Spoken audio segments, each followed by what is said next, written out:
成日狂影自拍，影完又 delete 晒。當我望住嗰啲相嘅時候，我覺得唔係我嚟㗎。對眼啊，以前有人話我一笑對眼就變彎，話我好似鹹濕佬咁喎。仲有啲人話我嘅嘴笑起嚟太大，笑得好誇張。聽耐咗我就開始覺得我自己嘅樣唔舒服，慢慢咁連笑都唔中意啦。就小时候吧，因为大家都一样，会很羡慕那些漂亮的女生啊，因为她们会有很多的关注力，就一直很渴望，也很羡慕这种感受。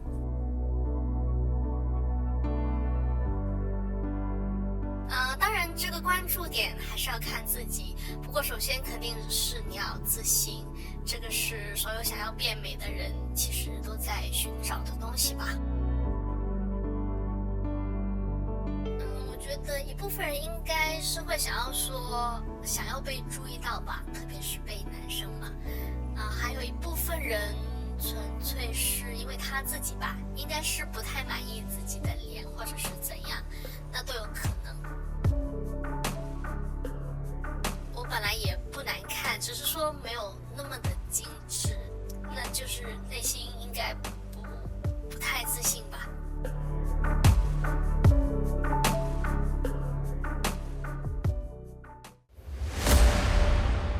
For most patients, I think it's not they come in feeling bad.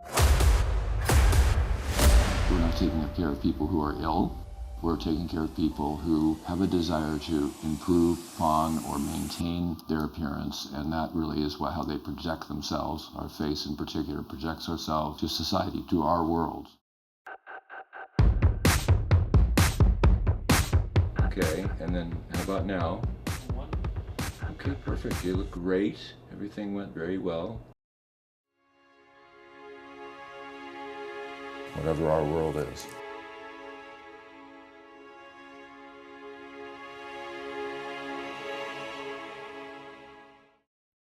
喺自然界，生得好睇呢，總係會更加容易被注意到。而人類亦都係一樣，我哋天生就偏好年輕、對稱、健康嘅容貌。因為呢啲特徵咧，代表住基因好、身體強壯、有繁衍後代嘅能力。而人類一開始就靠住靚唔靚嚟作出呢個選擇。根據普林斯頓大學2006年嘅一個實驗指出，一般人只係需要0.1秒就會決定對方值唔值得信任。There are numerous studies that have shown that people who are maintaining attractiveness and doing their best to look their best feel better, look better, perform better in the workplace and in their own world. 雖然唔係好想承認，但係人嘅本能就係偏好生得好睇嘅人。而呢一種紅利唔單單改變咗我哋點樣去睇他人，更加會影響到我哋點樣睇自己。So it's not just about how they look, it's also about how they feel about themselves when they look in the mirror.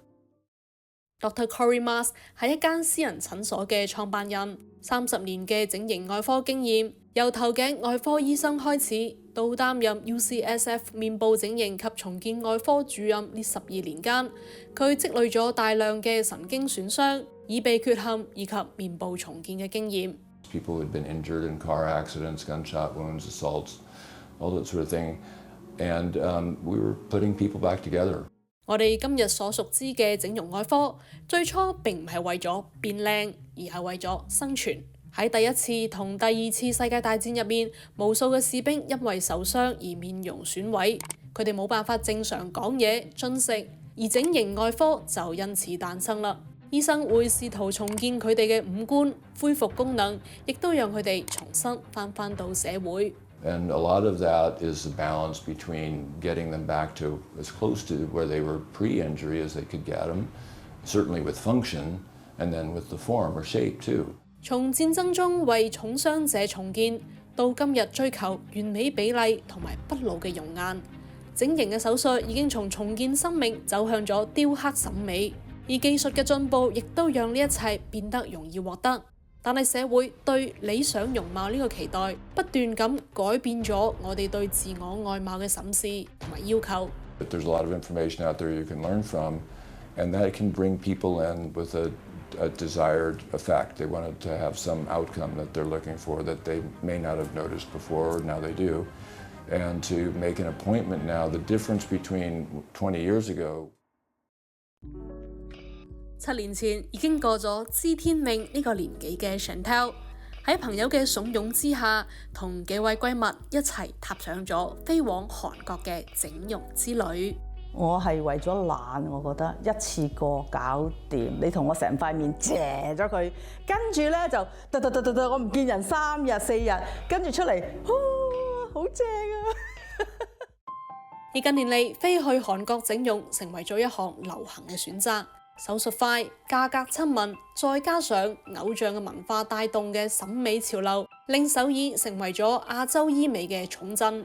將眼袋啊，或者將跌咗落嚟嘅眼皮啊修整一下。咁當時我就覺得喺美國醫生咧就一定要亂針嘅，咁又要拆線嘅，嗰個過程好似好嚴重嘅。This is usually to get a better deal on surgery, and I would just caution people about this. 咁但係亦都其實某一方面嚟講，唔係話真係平咁多。起碼我7年前個感覺唔係覺得話韓國係特別平。But there are standards that we have here in the U.S. that are in the EU, obviously, many other parts of the world too. 但係反而去韓國咧，佢哋係一做完你即刻就可以落樓食飯。跟住你喺度玩3日，咁你咪翻去診所度，佢同你檢下，冇需要拆線嘅喎，我都唔知個傷口喺邊，你就係瞓咗一覺起咗身，整完啦。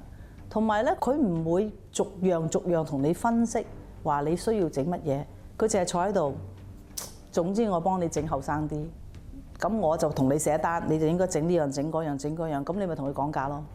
我淨係想用幾多錢，咁佢咪俾幾多嘢你咯。就即係唔係咁清楚嘅喺韓國。But Japan, for example, and Korea, but those standards aren't the same everywhere. 咁韓國佢唔會顧及你呢一個健康方面嘅嘢，即係你一去到佢就喺機場接咗你去，跟住你就係同你做嘢㗎啦，根本上冇咩話好清晰咁去了解你個健康狀況先啊。And it's not just about the doctor, it's about the facility and the people that are around you that help you, and how good is their training, how good are the facilities that they're being cared for in. That's where you kind of lose control, where we have controls that are set and standardized. 美國一定唔會咯，佢一定會同你問咗你個健康就首要啦，你要健康，即係你個健康狀況，你要健康可以做到承受到咁。即係韓國就冇呢樣嘢，我就覺得哇，好似有少少兒戲。雖然佢哋都係好好嘅 facilities， 係咪好好嘅地方，有好好嘅口碑，我做完出嚟都好滿意嘅效果。但係就係呢一橛覺得有少少哇，有少少兒戲嘅感覺，喺健康方面冇咁注重。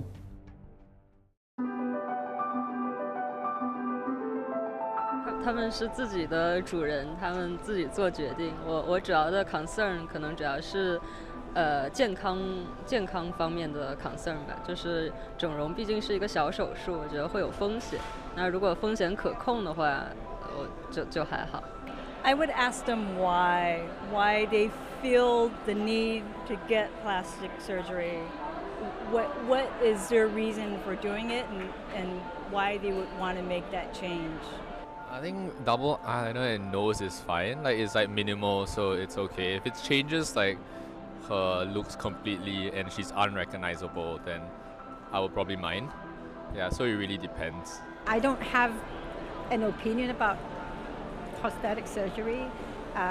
It's her life. As long as it brings her joy and she's happy about it, I'm happy for her. But I would hope that my children would have enough self-confidence in who they are, that they're fine with that and they don't need this outside influence or change to look like everyone else. It's not necessary. I'm happy how I look. I'm not particularly beautiful, but I just like who I am. If I do want to like change my looks, I rather just do natural improvements to the body by maybe hitting the gym more often and living a healthier lifestyle, eating like healthy foods. Yeah.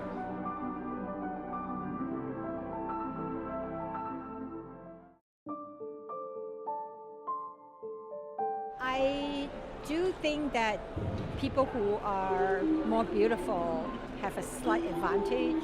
Definitely. I know companies who do look at people's photos. Over time, I do think that that advantage wears off as people find out more the genuine side of the person. Also depends on the industry that you are trying to get hired in. If like you're trying to be a model, then that will definitely come into play. But if it's just a admin role, it might not be as much of a problem. I think what's important is also like what's on the inside and who you are as a person and your personality and your character and your values are probably more important than the outside.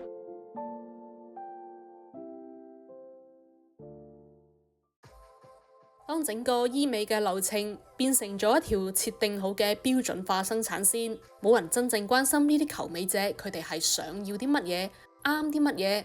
你只要俾錢，你就會獲得一張寫住標準答案樣式嘅一個面容。整容到底係為咗變成更加好嘅自己，定係只係為咗達到他人眼中嘅標準呢？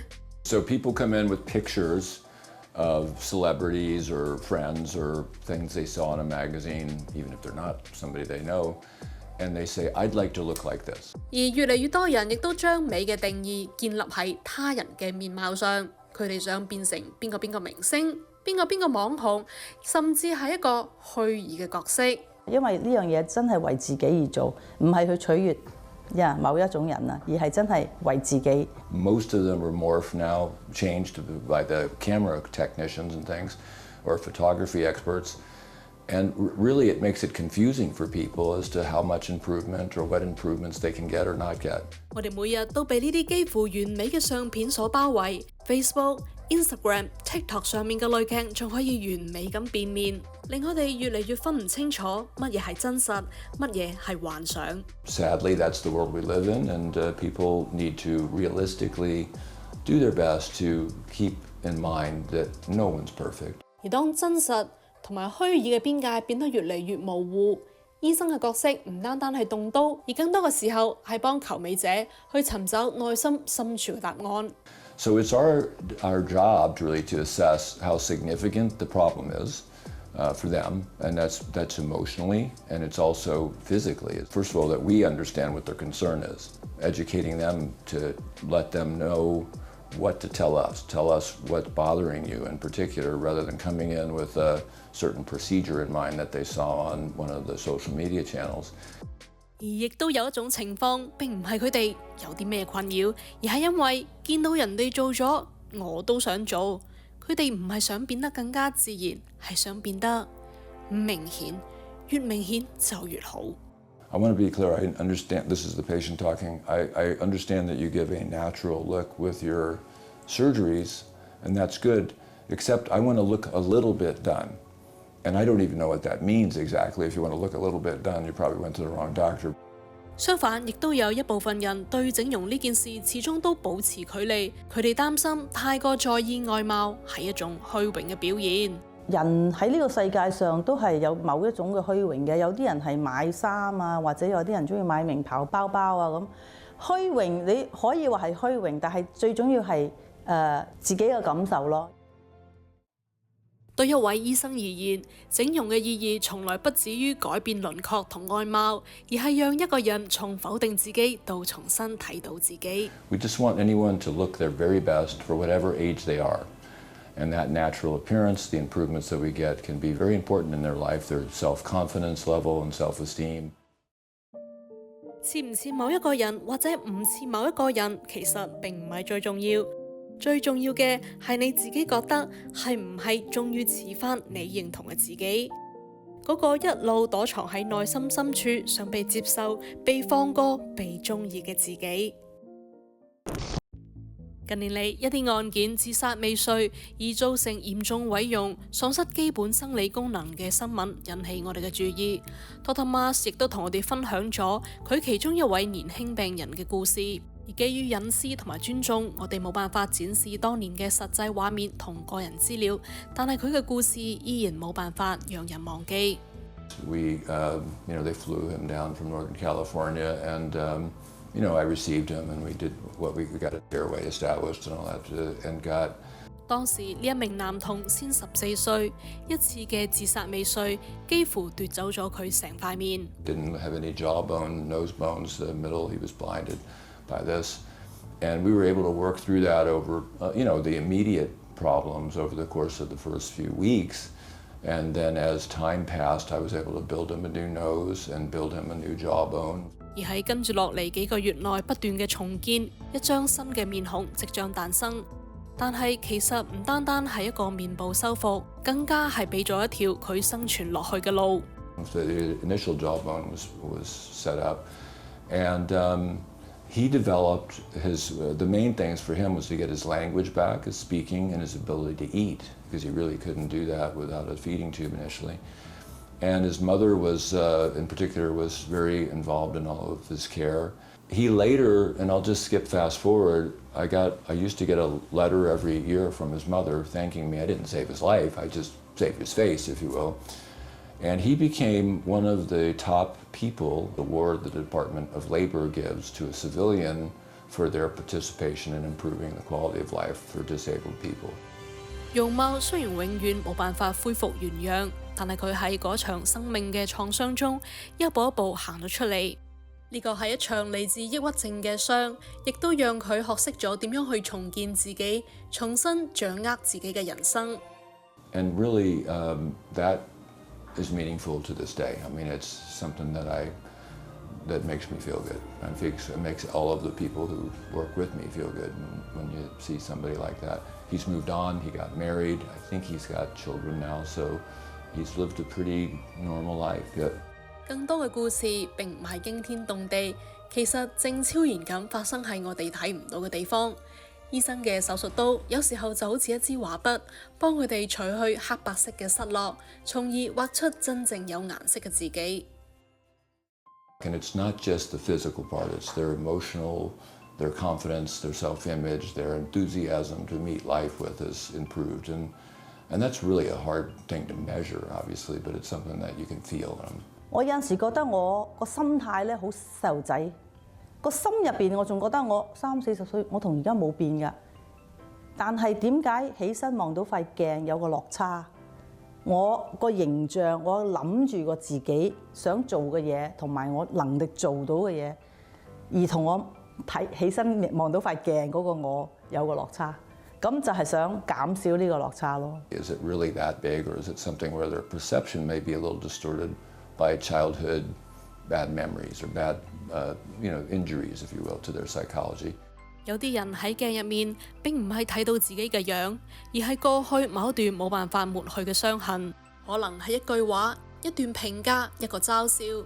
呢一啲記憶好多時候都會靜靜咁藏喺佢哋嘅外貌入邊，表面上以為佢哋唔滿意係自己嘅樣，但係其實係過去一段講唔清嘅委屈。我只不過想還原翻後生啲嘅自己，而唔係去改咗做另外一個人。喺資訊泛濫嘅年代，人們比以往更加願意去嘗試，亦都更容易被推動改變。但係佢始終提醒我哋，真正嘅美唔係模仿他人，而係看見自己、承認自己。So we focus on the natural appearance, and this is true for everybody, really. You really there are certain features to the Asian face that are super attractive, eyes and lips and smile and all that sort of thing. I think those are features that we want to enhance but not change them in a way that changes ethnicity or changes the way they look as a person. 其實我覺得都係翻去自己，企喺自己個位置度諗下，究竟我做呢樣嘢係為人哋啊，定係為我自己？即係冇可能去批評任何人，當佢哋想去改變自己啊。I mean, I think it's very much a world of sharing with others and trying to, lift up the people around us. 佢見過太多嚟求診嘅人喺年少時由於外貌、體型、身高受到唔同程度嘅嘲笑，並缺乏屋企人嘅支持，從此唔敢面對鏡中真實嘅自己。而呢一啲成長期留下嘅傷，遠比身體所受嘅創傷更加難愈合。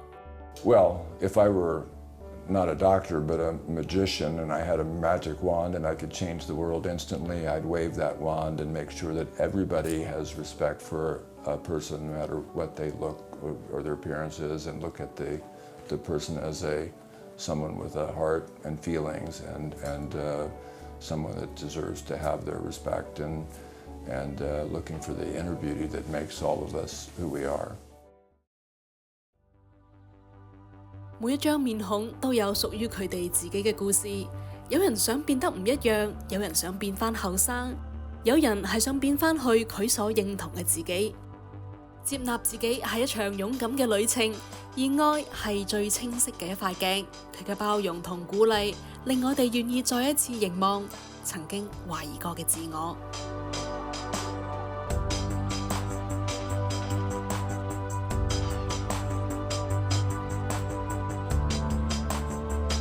即係咧，有個長輩同我講過話，呢種顏叫做腰果顏，非常之有福氣喎。即係咧，我開始聽多咗一啲比較好嘅 feedback 讚美之後咧，我會同嗰啲抨擊我嘅人講話：你識咩啊？